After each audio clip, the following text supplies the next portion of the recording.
Boa noite a todos. Vamos aí para mais uma live. Convidar aqui os nossos palestrantes de hoje.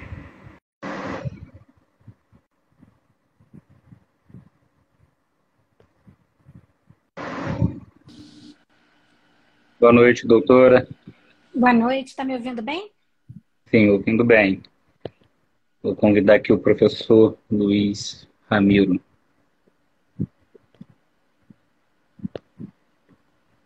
Convidado.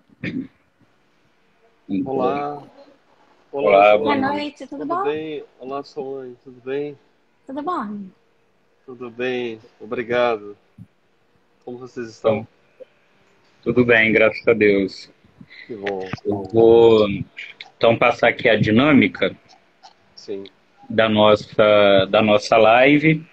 É sabido, né, que o Instagram só permite 1 hora, então a gente tem aí até as 20h30. Eu vou fazer apenas a apresentação, a abertura, a doutora Somaine fala por 15 minutos e depois o doutor tem 30 minutos aí para expor. Então estamos aqui, gostaria de agradecer aos nossos caros colegas que estão assistindo, é uma honra para nós. Hoje a nossa live, mais uma live, né, dessa semana de lives que estamos fazendo aqui no canal da Abrajuc. E só deixa um instante o currículo de vocês, só um instantinho. Aproveitando, quero pedir para todo mundo que está assistindo para seguir a Abrajuc aí no Instagram, porque ainda teremos mais live essa semana, amanhã teremos ainda mais uma live, e também para ficar por dentro dos conteúdos que a gente posta ali. Então a live de hoje vai falar sobre justiça no Brasil e o pensamento conservador. Temos aqui, então, a doutora Somaine Cerruti, que é promotora de justiça do Ministério Público do Estado do Rio de Janeiro, formada em Direito pela PUC e com mestrado em Ciências Penais pela Universidade Cândido Mendes. E o professor Luiz Carlos Ramiro Júnior, que é professor e cientista político e atualmente é presidente da Fundação Biblioteca Nacional, onde foi coordenador geral do Centro de Pesquisa e Editoração. Então eu vou passar agora para a doutora Somaine, para evitar dar microfonia, quando alguém estiver falando, a gente desliga o microfone. A doutora Somaine, então, terá 15 minutos, depois devolve a palavra, que eu passo para o professor Ramiro. Obrigada, João. Queria agradecer a oportunidade de falar aqui. Eu gostaria que as pessoas seguissem a Abrajuc, a Associação Brasileira de Juristas Conservadores. Nós somos uma associação nova, estamos começando, ainda estamos finalizando os nossos atos constitutivos, mas já temos nos movimentado bastante. Essa semana de lives tem sido muito interessante. A live de ontem, que foi com o ministro da Saúde, teve um pico de atenção, mas todas as lives ficam depois no nosso canal, podem ser vistas a qualquer momento. Várias pessoas me disseram que hoje, nesse horário, não poderiam, eu disse que podiam ver depois. Nosso convidado, na verdade, é o professor Ramiro, e ele que escolheu o tema. Então, eu acho que eu vou começar a falar algumas coisas que esse tema me sugere, até para chamar o que isso me fez pensar, para que ele depois possa responder esses questionamentos e entrar no tema. Fiquei pensando, justiça no Brasil e o pensamento conservador. Bom, você já me apresentou como promotora de justiça. Eu sou promotora de justiça há 26 anos, praticamente todos eles com atuação na área criminal. Passei por várias áreas diferentes dentro da área criminal.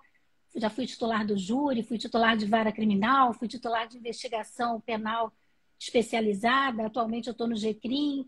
Fui coordenadora do Ministério Público do Estado do Rio de Janeiro na área criminal por 4 anos. Peguei justamente a época da intervenção federal e a eclosão da pandemia para discutir todas as questões na área criminal. Então, eu tenho uma experiência de atividade dentro da Justiça do Brasil. Mas eu vou começar pelo segundo ponto, para depois voltar a esse. E o pensamento conservador. Eu acabei de falar que eu faço parte da ABRAJU, que é a Associação Brasileira de Juristas Conservadores, então, evidentemente, que eu me entendo como uma conservadora. Mas como eu me entendo como uma conservadora? O que isso quer dizer? Eu sou de uma família em que não se falava de política dentro de casa. Os meus pais são estrangeiros, eles vieram para o Brasil na década de 60, a convite do governo brasileiro, porque eles receberam bolsa de estudo aqui. O Brasil sempre deu bolsa de estudo aos países vizinhos, aos melhores alunos dos países vizinhos. Então, minha mãe é boliviana, meu pai era paraguaio, já falecido, se conheceram aqui, fizeram a faculdade, acabaram decidindo casar e ficaram por aqui. Então, eu sou a primeira brasileira na minha família. Os meus pais nunca falaram nada de política. Então, essa ideia de direita, esquerda, políticos de preferência, nunca fez parte das nossas discussões. Eu comecei a pensar nisso já adulta. Aliás, eu diria que há pouco tempo. Eu sou de uma família muito católica. Minha mãe estudou em colégio de freiras, meu pai estudou em colégio de padres, eu estudei em escola de freira, cheguei a ser catequista. Então, são valores que eu trago de família e de formação. Estudei na PUC, Universidade Católica. Eu lembro que eu achava engraçado porque a vida inteira eu tive aula de religião. Cheguei na faculdade, mais aula de religião. A vida inteira na escola eu tive aula de segunda a sábado. Na PUC eu tinha aula de segunda a sábado. Então, eu acho que a minha graduação meio que foi um complemento do que eu estava acostumada. Na faculdade, eu certamente tive contato com professores mais à esquerda. Os professores mais à direita não costumavam falar muito disso. E aqui eu vou abrir um parênteses, o que seria mais à esquerda e mais à direita? Eu nunca fiz nenhum estudo profundo, pelo menos até então eu não tinha estudado nada sobre isso, mas intuitivamente, acho que todos nós, especialmente hoje em dia, que os ânimos estão acirrados, temos noções do que seriam posturas do que a gente considera hoje mais à esquerda e posturas do que a gente considera mais à direita. E isso está em todos os campos do conhecimento. A gente vai ver isso no local onde a gente trabalha, na rua, onde a gente tiver contato com qualquer pessoa, com motorista de Uber, com motorista de táxi, com porteiro. Todo mundo está falando sobre isso. Em família, isso tem causado distúrbios e comoções. Então, aí eu vou usar esse termos, às vezes, esquerda e direita, apenas com esse senso comum daquilo que é intuitivo e que a gente hoje em dia aceita. Mas eu nunca tive esse posicionamento para a direita ou para a esquerda, apenas porque não pensava no assunto.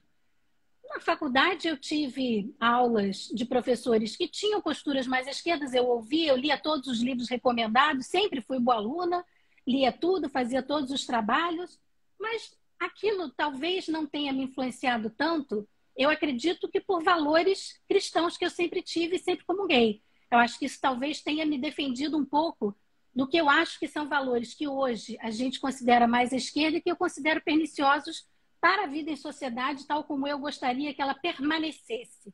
E eu digo permanecesse porque a ideia do conservador é uma ideia de manutenção. Eu acho que o conservadorismo ele se opõe ao revolucionarismo. Enquanto revolucionários de todas as índoles, com ideologias diferentes, sempre querem uma mudança da religião, os conservadores procuram aceitar a herança do que a gente recebeu, cultural e tecnológica, tudo que a gente recebeu, com gratidão das pessoas que vieram antes de nós, das gerações que nos antecederam e nos deram muito, e melhorar naquilo que for possível, porque é óbvio que a gente está falando em evolução. O conservador não é reacionário que quer uma volta ao passado, ele apenas quer conservar as tradições que nos trouxeram até aqui com todas as melhoras possíveis. Então, depois de muito tempo, eu acho que eu nunca vi essa história de esquerda e direita, eu não gosto dessas discussões políticas. Eu, como moradora do estado do Rio de Janeiro, eu posso dizer que praticamente todas as vezes que eu votei sempre para excluir aquele candidato que eu achava pior, que eu achava que podia ser mais nocivo ao meu estado, ao meu país, ao meu município, ao que fosse. Então não havia, porque nós não temos partidos que tenham históricos de valores que a gente possa identificar. A gente vê que políticos mudam de partido como quem muda de roupa. Eu, atualmente, não saberia nem dizer quais partidos estão mais a um lado ou mais a outro, até porque não acompanho essa evolução política tanto assim. Mas, na vida adulta, a gente vai se deparando com as situações. E aí eu vou voltar para a minha experiência na área do Ministério Público, onde eu atuei praticamente sempre na área criminal. quando entrei no Ministério Público, eu nem queria a área criminal. Eu tinha advogado na área civil e societário, eu estudei criminal apenas para concurso. Mas no segundo mês de MP, eu fiz 5 júris e me encantei e não saí nunca mais do crime. Então, sempre me motivou muito o trabalho na área criminal, o cuidado com a vítima. Porque, especialmente no júri, que foi uma das minhas primeiras paixões no MP. Claro que a maior parte das minhas vítimas no júri era falecida, mas vítimas de uma forma maior. A gente tinha os familiares das vítimas que estavam ali, que estavam com uma esperança de alguma justiça. Então, todo o meu trabalho, o promotor de justiça, ele fala em defesa da sociedade. Ele sustenta uma acusação quando entende que tem elementos para isso, mas sustenta uma acusação para defender a sociedade contra uma pessoa que ele entende que cometeu um crime e merece aquelas penas. E o promotor acaba tendo muito contato com a vítima. E a vítima naquela relação é a pessoa que não fez nada para estar naquilo. Em regra, ela estava apenas vivendo a própria vida quando foi vítima de um crime, seja diretamente, seja porque afetou a sua família com a perda de um bem de alguém querido, como no homicídio. Então, esse trabalho com as vítimas, eu acho que falava muito ao meu coração também como católica, como cristã. E eu percebi que na área criminal, a vítima é sempre aquela figura esquecida no processo penal.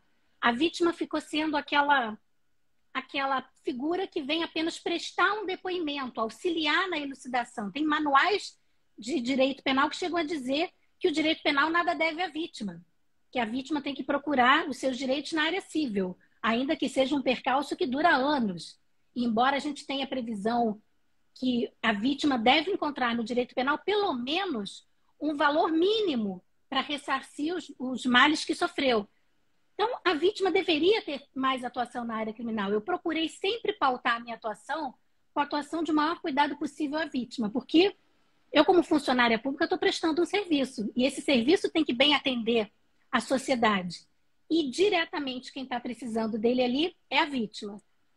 E nessa área criminal, as pessoas que têm uma ideologia mais à esquerda, volto a dizer, sempre naquele senso comum, só se preocupam com a figura do acusado. Cada vez mais direitos para o acusado, cada vez mais vantagens para o acusado, e a vítima que vai procurar os seus interesses na área civil, ainda que seja um calvário que possa levar décadas para solucionar. Isso sempre me incomodou. Quando eu estive na coordenação criminal, eu procurei fazer vários eventos com foco em segurança pública, que é o mais importante que a gente pode discutir na área criminal, que é o mais importante hoje em dia para qualquer cidadão fluminense, e sempre sob a ótica da vítima. E isso causava incômodo em muitas parcelas da população, inclusive de ter gente na porta do Ministério Público reclamando de evento que tinha uma ideologia voltada para atenção à vítima. Então, quando eu falo assim, quando o professor Ramiro propôs esse tema, Justiça no Brasil e o pensamento conservador, eu me pus a pensar na minha trajetória, tudo que eu vi na área criminal e tudo que eu vivi na minha área pessoal. E eu acho que hoje em dia eu sim me considero uma pessoa conservadora. Na minha área de atuação, isso se traduz como uma atenção maior à vítima. Acho que na justiça a gente tem hoje em dia uma prevalência das ideologias de esquerda, e eu acho que isso é muito nítido, e não é de agora não, isso é de muito tempo. Eu acho que desde que eu comecei a estudar direito penal e eu vejo as alterações, pouquíssimas alterações, o professor Marcelo Rocha Monteiro fala muito disso, pouquíssimas leis depois da Constituição vieram para endurecer de alguma forma o trato penal. Elas vêm sempre procurando favorecer justamente o acusado. Então, a gente tem uma resposta penal muito fraca do Estado. E isso, a gente está vendo que aumenta muito a criminalidade e a nossa resposta é muito ruim. A gente vê que o pessoal que está buscando vantagens para o acusado, o pessoal que tem esse pensamento mais à esquerda, eles se movimentam muito mais. A quantidade de ONGs para cuidar do acusado é enorme. A vítima não tem ninguém para cuidar. E nem mesmo o Estado consegue se organizar de forma a atendê-la a contento. A gente vê que, na área criminal, as pessoas conservadoras, elas ficam incomodadas de ver que a solução penal nunca atende aos anseios da população. Fala-se muito em desencarceramento, que nós temos o encarceramento em massa. Nós não temos um encarceramento em massa, a gente tem a falta de vagas, porque houve uma intenção de não criar vagas. E ao não criar vagas, aí tem uma superpopulação carcerária? Tem, porque tem poucas vagas, tem que construir mais. A gente tem uma grande impunidade. Se a gente for olhar só números como do homicídio, a gente vai ver que a gente descobre poucas autorias, e dessas autorias indicadas pela polícia, poucas são as que efetivamente chegam a uma condenação. Então, tem colegas do Ministério Público Nacional, como Bruno Carpes, é um colega do Ministério Público do Rio Grande do Sul. Ele tem um texto, Desencarceramento dos Números, e depois ele tem livros escritos sobre isso, onde ele trata com muita propriedade, mostrando que nós não só não temos um grande encarceramento, como o nosso sistema penal, ele é praticamente uma porta giratória. As pessoas entram, ficam pouco tempo ali e saem. Pessoa condenada, eu já vi em audiência. O réu condenado a 8 anos, ele vira para o defensor e pergunta: 1/6 disso é quanto? Porque ele já sabe que com o sexto ele já vai progredir, já vai para a rua. Então pode parecer um número alto. Então quem está fazendo as nossas leis está pensando sempre no acusado e sempre procurando mais benesses. Quem está aplicando as nossas leis também está sempre procurando uma forma de beneficiar sempre a acusação. É claro que no direito penal, na dúvida, é sempre a favor do acusado. Não estou falando disso, eu estou falando de interpretação da lei, de forma que a lei seja sempre menos incisiva na resposta penal que tem que ser dada. Então, o que eu vejo é que o pensamento conservador ele tem perdido muito espaço na justiça. E quando eu olho para a sociedade, quando eu converso com as pessoas ao meu redor, eu vejo que o fluminense médio é trabalhador, é religioso e gostaria que as pessoas passassem mais tempo nas penitenciárias. Essa guerra que a gente vê a polícia, essa guerra que a gente vê as vítimas que não têm que fazer parte, elas que procurem na área civil, eu acho que isso vão fazendo com que o nosso ordenamento jurídico cada vez atenda menos aos anseios da população, e a gente vê que as pessoas se incomodam muito com a falta de resposta adequada aos problemas que são levados ao judiciário. Então, eu gostaria, professor, de, já finalizando, porque eu só queria levantar esses temas, de dizer que eu me vejo como conservador em razão dos valores que trago de uma vida inteira, e aí o senhor explica melhor o que seria o pensamento conservador, e me incomoda ver que esse pensamento conservador, esses valores que eu tanto prezo, eles encontram pouca ressonância na justiça com que eu trabalho hoje diariamente. Acho que esses seriam os temas que eu gostaria de fazer como uma provocação para a sua explanação. Muito obrigada. Muito obrigado aí a doutora Somaine pela brilhante explanação. Gostaria só de reiterar aí para o pessoal que está assistindo para seguir a Abrajuc, já deixando levantado aí que teremos um evento no próximo dia 2 de setembro, 2 de setembro, no Clube de Aeronáutica do Rio de Janeiro. Muito interessante, então em breve colocaremos aí informações no nosso Instagram. E estamos escrevendo um livro sobre ativismo judicial. Tem um artigo da doutora Somaine, do doutor Washington Oliveira, que é o esposo dela. É muito interessante. Então sigam aí a Abrajuc para vocês ficarem por dentro das novidades. E amanhã ainda teremos uma live. Gostaria de agradecer aí o pessoal que eu vi entrando, o doutor Marcelo Rocha Monteiro, doutor Washington, Rodrigo Neves e a Sandra Gonzaga, lá de São Paulo, estão acompanhando a gente aí todos os dias. E agora eu passo então a palavra para o professor Ramiro. Agora eu acho que eu acabei de ver a doutora Cátia Andrade, é médica aqui em Volta Redonda. Está dando parabéns aí pela sua fala, doutora Somaine. Doutor Ramiro, então, temos aí até as 8h30. Caso depois quiser abrir no finalzinho para o pessoal fazer pergunta, algo assim, a gente está com 38 minutos aí bem confortável. Olá, João, professora Somaine, primeiro obrigado pelo convite. Eu já tive a oportunidade de fazer uma conferência para a Abrajuc e gostei muito, agradeço. Também estive no lançamento, né? Inclusive, saudar essa organização é uma forma de expressar aquilo que é preciso fazer em termos de organização e de união. O associativismo uma expressão de um valor comunitário, na verdade, que tem sido, digamos assim, como várias ações da sociedade, foram monopolizadas por setores políticos, e não é verdade. É um modo de, inclusive, se conservar. A gente não pode ficar atomizado. Então, a Abrajuc é uma expressão, é um clamor, na verdade, de como há um espectro grande, né, de juristas, de estudantes, de profissionais do mundo do direito, da sociedade civil como um todo, que querem ter uma voz, né? Isso se expressa em uma série de ações. Por exemplo, a gente vai falar um pouco mais, e a professora Somani, que é da área, na segurança pública, né? É praticamente um domínio dos organismos de pesquisa, instituições que têm uma pauta muito de centro-esquerda, por exemplo, né? Que faz o seu trabalho, mas não compreende os diversos matizes da sociedade. Então é preciso ter outros lugares, outros espaços. Então acho que a Abrajuc ocupa um papel aí essencial, né? E acho que uma das coisas que foram colocadas aqui pela professora, e eu deixo também uma coisa em aberto, tá? Eu acho que isso aqui é mais um bate-papo, então, por favor, fiquem à vontade, eu acho que a gente pode intervir quando quiser, me sentirei até melhor dessa maneira. O que é um conservadorismo? Conservação, né?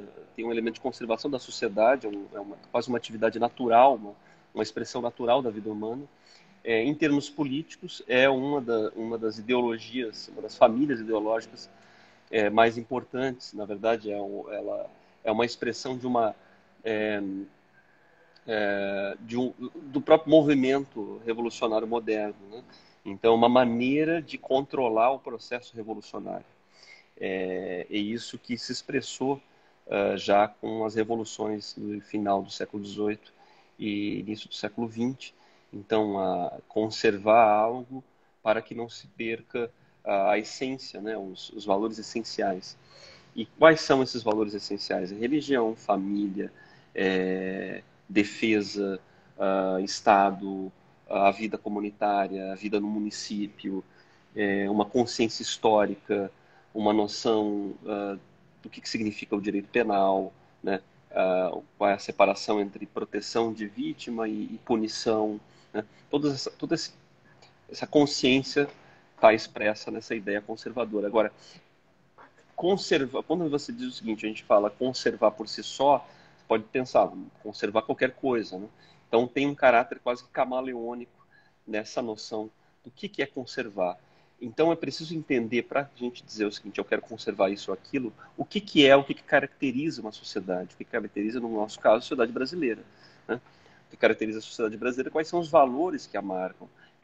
Nós somos filhos do mundo português, nós somos cristianizados, nós temos os valores de recepção de pessoas diversas, né? A própria Somani é uma realidade disso, né? Veio de família fora do Brasil e a gente tem essa tradição de receber pessoas. Praticamente todo mundo tem raízes em diversas partes do mundo, né? Quando não índio, do mais ou africano, ou europeu, ou árabe, etc. Nós temos uma construção política baseada no poder do Estado, né? E a descaracterização dessa autoridade é grave. Nós temos também muitos valores municipais locais que dentro do mosaico brasileiro também se expressam nesse amor ao Brasil. Por exemplo, eu tenho embora eu seja catarinense e algum tempo no Rio de Janeiro, e tenho também relação contínua, né, com Santa Catarina, mas eu tenho uma das minhas pesquisas é sobre a crise do Rio de Janeiro e uma proposta, né, de dupla capitalidade e tal.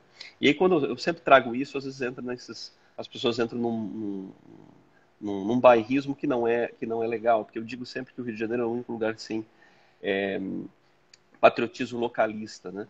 Mas não quer dizer que o patriotismo localista ele seja antagônico ao amor ao Brasil. Eu, por exemplo, na terça-feira, anteontem, eu estive em São Paulo, no Mausoléu dos Veteranos de 32. E é muito bonito esse amor ao local, a uma vida paulista, aos heróis de 32, ainda que aquilo se expressou, foi derrotado, né, pelo Vargas, mas foi um movimento muito bonito, na verdade, de união local, por uma vontade. Então, e é interessante porque isso não tira a brasilidade dos paulistas, assim como as tentativas mineiras, na verdade, quando bem compreendidas, né, na sua visão histórica, não retiram a brasilidade. Então, cada lugar, ou mesmo os gaúchos, né, então, cada amor local não retira o amor maior a uma... até porque isso existia até em relação a Portugal, na verdade. Nós éramos portugueses na América, até a independência. Então, foi um processo até para nos tornarmos brasileiros, né? Enfim, então, isso são valores. Agora, quando eu coloquei ali o tema na Justiça do Brasil, pensamento conservador, é justamente para mostrar como há uma distância entre esses valores que conservam a sociedade brasileira e aquilo que ela é, porque já é difícil conservar, quem dirá entender o que ela é. Então é um processo complexo, entender como que nós surgimos, como que nós temos determinados valores, né? E como a justiça, a história do funcionamento da justiça no Brasil e se antagoniza muitas vezes com essa maneira de ser do brasileiro, né? Isso se expressa em um cabedal de situações, né? Historicamente, também repetidamente. Então, há uma, por exemplo, né, na questão da segurança pública, algo bem prático. Como que funciona? Qual é a mente? Qual é a percepção que, em geral, nas faculdades de direito ou mesmo entre os operadores há sobre a prisão? A prisão, em termos conceituais, ela deve servir primeiramente para afastar o bandido da sociedade, para dar uma proteção à sociedade. Mas o tema, isso eu pego da minha formação em direito, o tema da vitimização incorreta, não como a professora faz no seu cotidiano, mas uma noção de ultravitimização do bandido e da noção de recuperação ou de reinserção, ela entra num patamar anterior ao da proteção da própria sociedade. Então, há uma confusão de critérios, na verdade. Não significa que você não pense no horizonte de recuperação de alguém, até porque também nós temos valores, os valores cristãos marcam a nossa sociedade, perdão, reinserção das pessoas, né? Isso faz parte da nossa formação, da nossa vida como seres humanos, inclusive, e cristãos. Mas há uma inversão, porque há uma imputação de valores, né? Isso vai descaracterizando a nossa forma de ser e de pensar. E isso na segurança pública é claro desse exemplo. Então, é costume você pensar que o papel número 1 da prisão é reinserir a pessoa na sociedade. Não, esse é um dos papéis, mas não é o número 1. Não deveria ser o número 1. E isso faz com que a gente gere toda uma sorte de pesquisa sobre o desencarceramento, que é uma falácia, uma das grandes falácias que nós temos no assunto. Você retira o foco de um outro público vitimado, que é o policial, por exemplo. Esse não pode ser vítima, né? Então, ou seja, por que isso acontece, na verdade? Por que isso entra dentro do sistema judicial, dentro da formação de juristas e etc. Porque há uma confusão. E há uma confusão sobre o que nós somos, o que nós pensamos, o que as pessoas realmente querem. E há uma imputação. E na justiça há um lugar privilegiado para se fazer isso na justiça, especialmente no Brasil, pelas nossas, às vezes até superficialidades. O brasileiro é um povo superficial em alguma medida. Isso não necessariamente é ruim, tá? Essa superficialidade, ela nos deixa muito mais plásticos e volúveis à recepção de pessoas, a transformações, a mudanças, né? Nós somos mais... A própria noção do drible, do gingado, né, isso tudo expressa esse matiz da vida brasileira. No entanto, não significa que nós não temos caráter. O brasileiro tem caráter. Ele se perguntado, ele demonstra isso. Por exemplo, se perguntar amanhã, isso qualquer parlamentar sabe, o que ele acha do aborto, vai ser uma massa de pessoas dizendo que acham um absurdo. Como outras revelações da sociedade, né? Mas o fato é que numa sociedade em que há essa superficialidade e se joga muito contra ela uma falta de formação, se minimiza, se diminui, na verdade, o valor do próprio povo, é comum usar o direito, que é um instrumento de empáfia, até de imposição, para apontar certas diretrizes políticas, inclusive. Então, talvez mais do que em qualquer outro lugar, no Brasil, o direito é um instrumento, é como se fosse um torniquete para o pensamento político, para o destino político e para a orientação, para a recomposição de comportamentos. Isso no Brasil foi muito expresso, por exemplo. Claro, toda lei ela tem esse caráter, mas o modo como isso entrou na moral social, talvez o nome mais importante disso foi o Rui Barbosa. O Rui Barbosa performou isso de forma muito célebre. Na verdade, até a própria figura do advogado, Rui Barbosista, né, ficou forte nesse sentido. Alguém que tem uma posição moral muito forte dentro de uma ilha de letrados, como sempre se colocou no Brasil, e isso sempre serviu para imputar valores, para imputar transformações. O problema é quando isso é encaixado dentro de propostas que são distantes do que a sociedade é. Então, a Constituinte, a Constituição de 88, ela foi muito marcada por isso. Há uma série de imputações, de desejos nesse sentido. E todo o panorama praticamente dessa tendência jurista progressista que vem dos anos 80, muito marcado pelo eurocomunismo, um socialismo remodelado, ela compreende esse instrumento, o direito como um instrumento de transformação da sociedade, de comportamentos, né? E sobreposto a valores que a sociedade tem, ao modo como a sociedade de fato é. Quer ver um exemplo muito claro disso? Isso aparece no ministro Luiz Roberto Barroso. O Luiz Roberto Barroso tem um artigo que deve ter uns 7 anos, mais ou menos, que chama-se A Razão Sem Voto. E ali está curioso até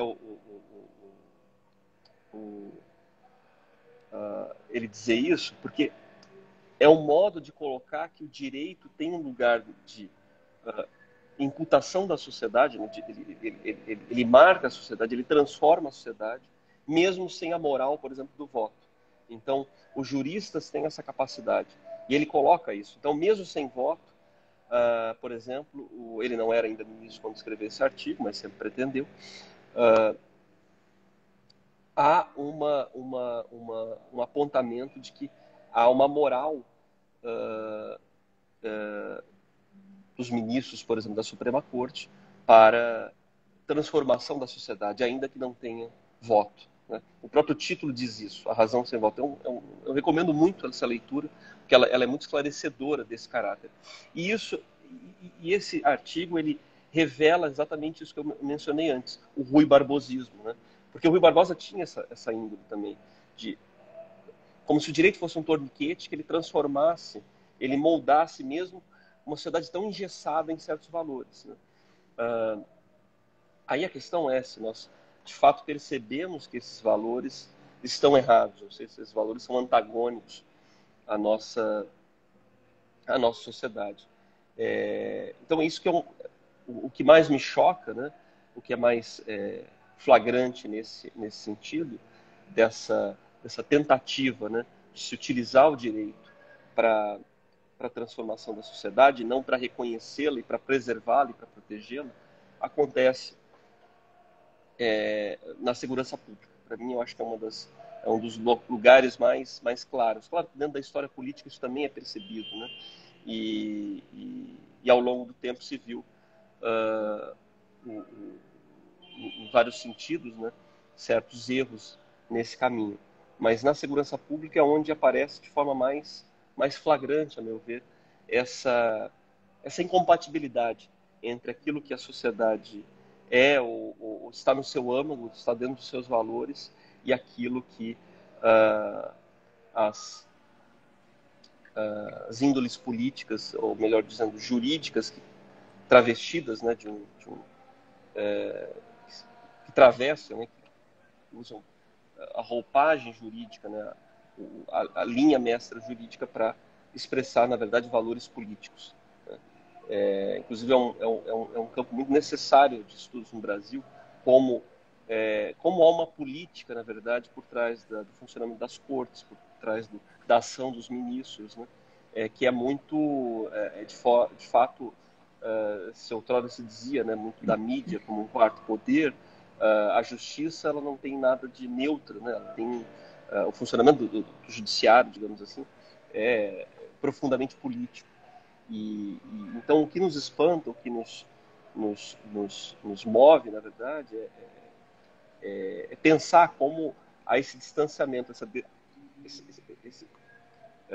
distanciamento, né, entre os caracteres que formam a sociedade e, de fato, as expressões jurídicas, né, e tudo mais. Então, Professor, eu me gosto permite muito. uma parte? Claro, deve. Eu agradeço. E é até por isso que a gente vê, por exemplo, quando tribunais de justiça ou ministérios públicos, eles têm páginas na internet em algum lugar e colocam alguma coisa, quando a gente vai olhar os comentários do que a população responde a esses, seja o judiciário ou seja o Ministério Público, que embora não faça parte do judiciário, trabalha na justiça, é bastante claro que a população esperaria alguma coisa diferente. Vou dar um exemplo de hoje. Não sei se as pessoas viram, mas hoje a gente teve uma ação policial aqui numa comunidade no Rio de Janeiro, e os bandidos atacaram o helicóptero da polícia com balas tracejantes. Foi uma daquelas cenas de guerra que o Rio de Janeiro apresenta para o mundo e que é uma coisa lastimável. A minha instituição, o Ministério Público do Estado do Rio de Janeiro, colocou na sua página lá, tá no Instagram, um telefone para que as pessoas ligassem para falar dos abusos policiais. Olha, os policiais estão sendo atacados com balas tracejantes. Se a gente parar para olhar os comentários ali, a gente vai ver como isso está totalmente afastado do que a sociedade gostaria que a instituição tivesse se preocupando. A gente está vendo a polícia ser atacada com armamento de guerra e a preocupação é avise se tiver algum excesso dos policiais. Eu não estou dizendo que se não tiver excesso de policial não tenha que ser visto, é evidente que isso tem que ser feito. Mas essa preocupação a priori com quem vai sofrer quando é a polícia que a gente está vendo em todos os... Eu não sei se isso está passando na imprensa, mas eu vi isso em vários vídeos que estão hoje andando aí pela internet e que não é uma coisa que a gente nunca viu. No Rio de Janeiro, de vez em quando, a gente vê. E olha que a gente está tendo um número reduzidíssimo de operações policiais nesse momento. Exatamente porque o judiciário disse que não pode haver operações policiais enquanto não acabar a pandemia. Embora eu acho que já tenha sido revogado aquele decreto que estava dizendo que a pandemia estava em vigor, mas ainda não há essa possibilidade que a polícia faça isso com frequência. Ela só está respondendo a questões pontuais e emergenciais. E ainda assim a gente acaba vendo esse tipo de coisa. Não, isso é uma expressão, você mencionou de fato um caso de expressão desse descolamento, né, de anseios do que a sociedade quer. E isso se percebe também em termos de palavras-chave, né? Por exemplo, aquilo que mais deveria corresponder às demandas da área de segurança pública é lei e ordem. Mas isso é quase que um anátema. Você falar disso, em geral, dentro da área de segurança pública, é até grave, porque sou mal estranho, visto. sou autoritário, sou repressor. Mas você quer ver quando existem leis que carregam a aplicação dessa noção de exercício da autoridade, elas acabam funcionando muito bem e são bem vistas.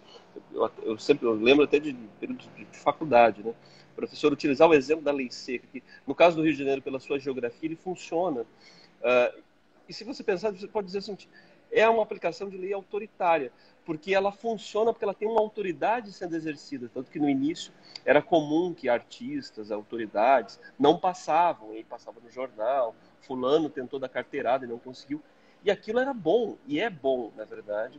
De fato, teve um resultado muito importante, diminuiu maximamente o número de acidentes e tudo mais. Mas o cara ali, olha, é um exemplo de como você pode utilizar da melhor forma, né, uma noção de algo autoritário. Aquilo ali é autoritário, de fato. Por quê? Porque tem uma autoridade funcionando ali, não deixa passar, a lei é cumprida da melhor maneira, é algo que a população percebe, na verdade, o bem, né, que causa. Teve uma grande discussão sobre ela ter sido muito draconiana, porque não pode nada, né, mas trouxe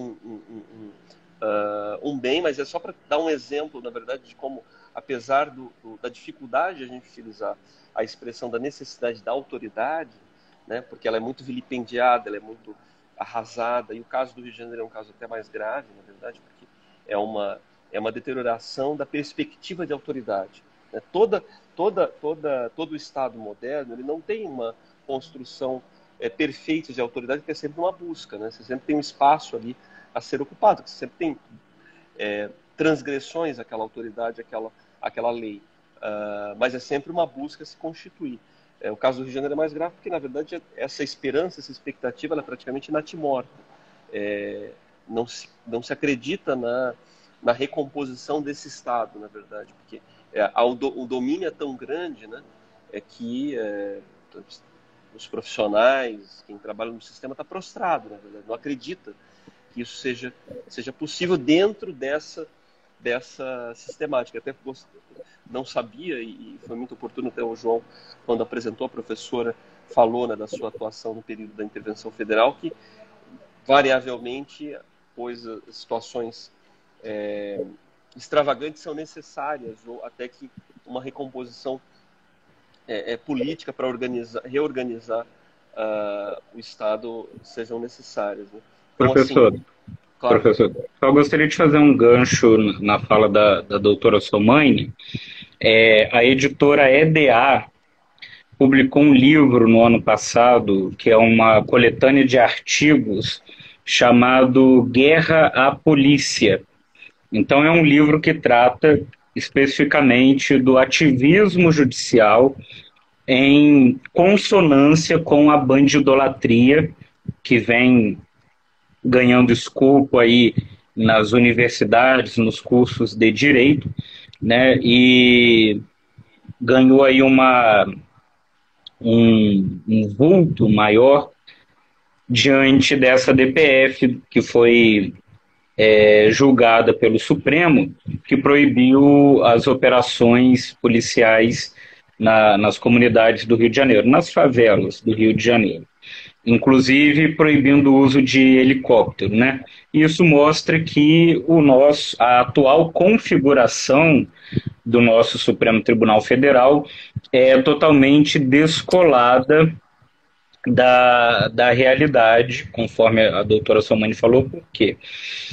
Segundo dados de órgãos que acompanham a questão da segurança pública, especialmente no Rio de Janeiro, né, esses dados foram trazidos pelo doutor Alexandre Abraão, que é juiz de direito na Terceiro Tribunal do Júri da capital. Hoje nós temos, na cidade do Rio de Janeiro, nas favelas, cerca de 45 mil homens armados.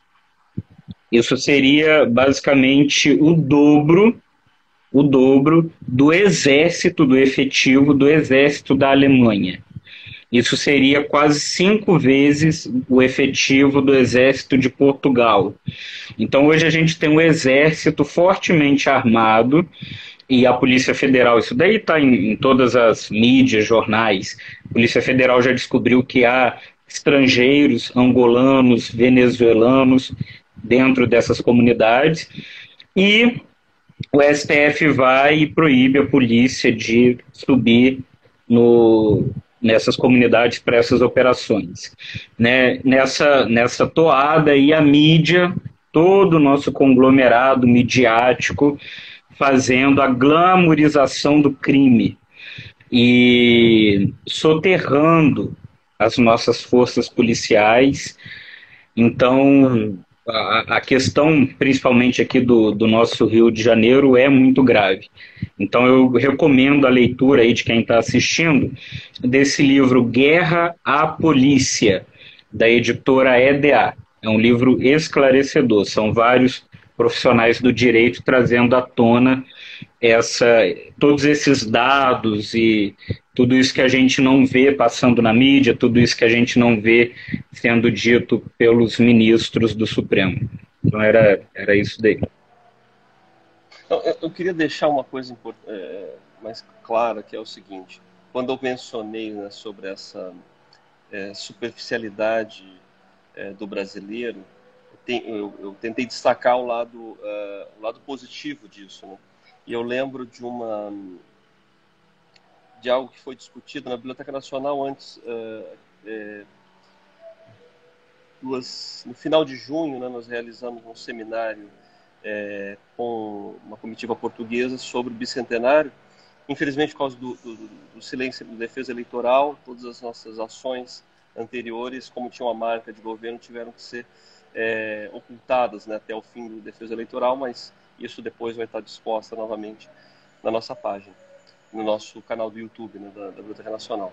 Mas teve um momento que a gente discutiu sobre esse aspecto do brasileiro e, além desse lado assim, da facilidade das transformações que a gente tem uma coisa que é muito bonita e que foi mencionada por um dos palestrantes que relembrou uma passagem relativa a José do Egito, em que diz mais ou menos assim: quando José perdoa os irmãos, diz algo mais ou menos como: Deus me faça esquecer e Deus me ajude a perdoar. Então, essa facilidade que nós temos, às vezes, de não ter certa profundidade, nós também perdoamos mais fácil. E isso é um valor também brasileiro muito importante, né? A gente consegue transitar entre os momentos políticos com uma tranquilidade que talvez outros povos não consigam, né? E isso é muito marcante na nossa trajetória. Mas é claro que a gente convive com uma pressão de descaracterização desses valores brasileiros. E isso, como eu quis dizer, aparece no funcionamento da justiça. E isso foi mobilizado, né, historicamente, por figuras importantes, né, do direito como uma forma, como até um moralismo jurídico, né? Mas dependendo da maneira como essas imputações acontecem, elas deterioram muito a nossa forma de ver a vida e de pensar, e especificamente dentro das instituições como um todo, né? E eu acho que esse é o maior perigo dessa expectativa que se coloca no mundo jurídico, dessa empáfia que existe, né? A gente percebe pela presença cotidiana nos jornais dos ministros do Supremo, quem trabalha dentro de instituições públicas sabe de que nada acontece se não passar por procuradores, e é um controle muito grande. Claro que nos protegem, fazem um grande trabalho, mas ao mesmo tempo há uma necessidade tão máxima, na verdade, dessa presença jurídica, que é muito fácil tudo que entra por essa via comprimir os valores e constranger, né? Constranger aquilo que mantém uma sociedade, que é aquilo que nós colocamos no início, né? Religião, família, vida no município, vida comunitária, até mesmo, por exemplo, a existência de instituições como essa são difíceis, na verdade. Fazer um associativismo, fazer preservar valores, né, dentro de algo como não é fácil, enfim, isso tudo a gente percebe, né, dentro dessa temática aí da justiça e do pensamento conservador, ou seja, mais do que entender assim, dentro das disputas esquerda-direita, liberal, conservador, é perceber, quando eu falo aqui de pensamento conservador, o que a sociedade de fato é, o que ela quer preservar, o que ela quer, e como, na verdade, o direito tem se distanciado e se distancia disso, né? Então, não é só na parte mais bandeirosa do problema, que é na segurança pública, isso na compreensão de família, na compreensão da proteção de jovens, por exemplo. Há muita imputação sobre o que deve ser e muito pouco sobre aquilo que realmente preconiza a vida social brasileira, né, que é família, por exemplo. Você faz toda uma imputação de disputa entre adolescentes e famílias, né? Há um processo de distanciamento de pais com seus filhos e a escola e a universidade aprofundam isso ao invés de integrar. Então, ou seja, a gente perde todos os fatores de integração e, infelizmente, os estatutos jurídicos têm aprofundado esse fenômeno, quando, na verdade, deveriam servir para dar maior propriedade a uma unidade da sociedade, a uma unidade daquilo que é o seu maior âmago, né? Que é a família, religião, mesmo a vida local, e nós somos comprimidos em relação a isso. Então é muito difícil, até porque estamos diante, né, de muitas pressões para que isso não aconteça e não haja voz em relação a isso. Como eu disse, né, como eu falei anteriormente, você dizer que a prisão não é, em primeiro lugar, o objetivo para resgatar alguém, sim, para distanciar o mal da sociedade, é quase um anátema, como também dizer que policial também é vítima, é quase um anátema e assim por diante.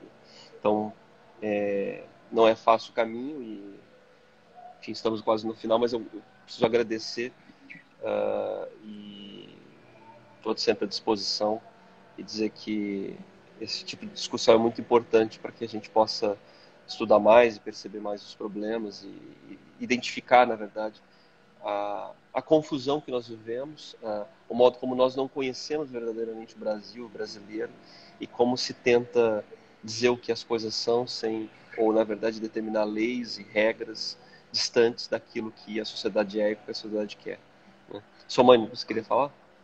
Sim, sobre essa questão da pena. É óbvio que a pena tem uma natureza retributiva e tem uma natureza, digamos, ressocializadora, né? Mas a natureza retributiva deveria mesmo ser o primeiro. Mas eu me lembrei, a gente discutindo aqui, quando eu fiz mestrado em ciências penais, eu acabei parando no mestrado que tinha um viés totalmente de esquerda.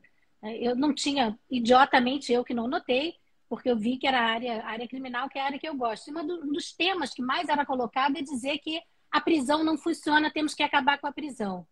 E aí veio falar do pensamento conservador. Ora, nós chegamos à pena de prisão como uma evolução de penas piores que a gente tinha antigamente, de pena de desterro, de pena de morte, de penas com torturas. A prisão já foi uma evolução. E é possível que daqui a algumas gerações haja uma solução melhor. Mas atualmente dizer apenas que a prisão não funciona, não vamos fazer nada, o que a gente faz com homicídio? O que a gente faz com estuprador? Porque quem fala isso quer romantizar, parecendo que quem está preso é o ladrão de galinha. Eu, como trabalho na área criminal, posso dizer que hoje em dia, para você conseguir prender alguém e manter alguém preso, não está fácil. Mesmo com coisas muito graves. Com a audiência de custódia, a gente teve aqui, no momento em que ela foi plantada, algumas situações que juízes estavam soltando pessoas que foram presas com fuzil. Olha que situação mais louca essa. E a gente vê até hoje, um caso de roubo, caso de homicídio tentado. Conversando hoje com uma colega que teve na custódia, ela estava dando alguns exemplos desse. Então, essa dicotomia da resposta que o judiciário está dando e o que a sociedade espera dele faz com que o próprio poder judiciário acabe perdendo um pouco, eu diria até perdendo bastante, daquele bom nome que tinha no seio social. Então, acho que eu só queria, para encerrar, dizer que a justiça no Brasil e o pensamento conservador. Que pena que a justiça no Brasil tem pouco pensamento conservador, porque a sociedade ainda é bastante conservadora e gostaria de conservar o que a gente trouxe de bom. E a gente está vendo que o tecido social está sendo esgarçado porque ele está sendo atacado. E as pessoas conservadoras, eu acho que nós todos aqui estamos envoltos dentro do tema do conservadorismo, nós ficamos parados durante muito tempo. Porque, em regra, o conservador não é um revolucionário, ele não está querendo mudar tudo, então está apenas vivendo a própria vida. Eu passei boa parte da minha vida apenas me preocupando com os meus estudos, com a minha família, com a minha profissão, sem me preocupar com nada que tivesse a ver com política. Eu só me vi lançada num espectro da política até para querer me distanciar do outro lado. Então, na verdade, a gente acordou há pouco tempo e tem anos, eu diria décadas de atraso para colocar em dia o mais rapidamente possível. E encerramos por aqui também, que já estamos quase no final, né, João? Devolvo a palavra a você, então, para encerrar. Sim, sim. Eu quero agradecer aí as explanações, agradecer a todos que nos assistiram, né, e dizer o seguinte, aqui entraram bastante colegas aí, o doutor Rodrigo Camargo, o delegado em Rondônia, o doutor Assuero Stevenson, que é promotor de justiça no Piauí, entraram agora, eu vi, e nós precisamos, né, nós que somos da área do direito, resgatar essa confiança que a sociedade outrora tinha no judiciário, como tem, por exemplo, nas Forças Armadas, no Corpo de Bombeiros, né, todo ano sai falando, Corpo de Bombeiros, o Exército, são as instituições que detêm maior prestígio e confiabilidade no seio social. E a gente precisa resgatar isso no Judiciário, no Ministério Público, e eu encerro dizendo que, para isso, os promotores de justiça, juízes de direito e demais operadores precisam de bom senso, porque o direito é, antes de tudo, bom senso. Então, eu agradeço aí a participação de todos, agradeço ao professor Ramiro, doutora Somaine, e nos despedimos por aqui. Obrigada, tchau. Um abraço. Obrigado, tchau, tchau.